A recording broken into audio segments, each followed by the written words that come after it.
अब बहुत समय पहले की बात है। किसी गांव में 6 अंधे आदमी रहते थे। एक दिन गांव वालों ने उन्हें बताया, अरे आज गांव में हाथी आया है। उन्होंने आज तक बस हाथियों के बारे में सुना था, पर कभी छूकर महसूस नहीं किया था। उन्होंने ने निश्चय किया, भले ही हम हाथी को देख नहीं सकते, पर आज हम सब चलकर उसे महसूस तो कर सकते हैं ना। और फिर वो सब उस जगह की तरफ बढ़ चले जहां हाथी आया हुआ था। सभी ने हाथी को छूना शुरू किया। मैं समझ गया, हाथी एक खंभे की तरह होता है। पहले व्यक्ति ने हाथी का पैर छूते हुए कहा। अरे नहीं, हाथी तो रस्सी की तरह होता है।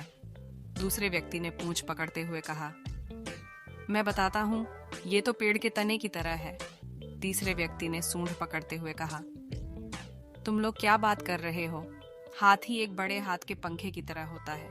चौथे व्यक्ति ने कान छूते हुए सभी को समझाया। नहीं नहीं, ये तो एक दीवार की तरह है। पांचवें व्यक्ति ने पेट पर हाथ रखते हुए कहा।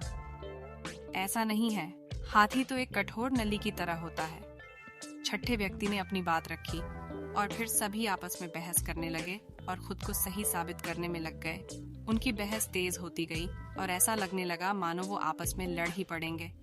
तभी वहां से एक बुद्धिमान व्यक्ति गुजर रहा था। वह रुका और उनसे पूछा, क्या बात है, तुम सब आपस में झगड़ क्यों रहे हो? हम यह नहीं तय कर पा रहे हैं कि आखिर हाथी दिखता कैसा है, उन्होंने ने उत्तर दिया। और फिर बारी बारी से उन्होंने अपनी बात उस व्यक्ति को समझाई।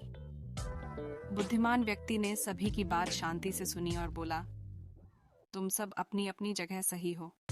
तुम्हारे वर्णन में अंतर इसलिए है क्योंकि तुम सब ने हाथी के अलग अलग भाग छुए हैं, पर देखा जाए तो तुम लोगों ने जो कुछ भी बताया वो सभी बातें हाथी के वर्णन के लिए सही बैठती हैं। अच्छा, ऐसा है, सभी ने एक साथ उत्तर दिया। उसके बाद कोई विवाद नहीं हुआ और सभी खुश हो गए कि वो सभी सच कह रहे थे।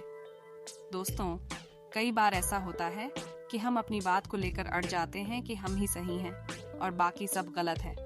लेकिन यह संभव है कि हमें सिक्के का एक ही पहलू दिख रहा हो और उसके अलावा भी कुछ ऐसे तथ्य हों जो सही हों।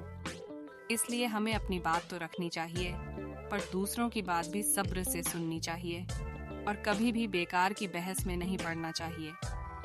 वेदों में भी कहा गया है कि एक सत्य को कई तरीके से बताया जा सकता है।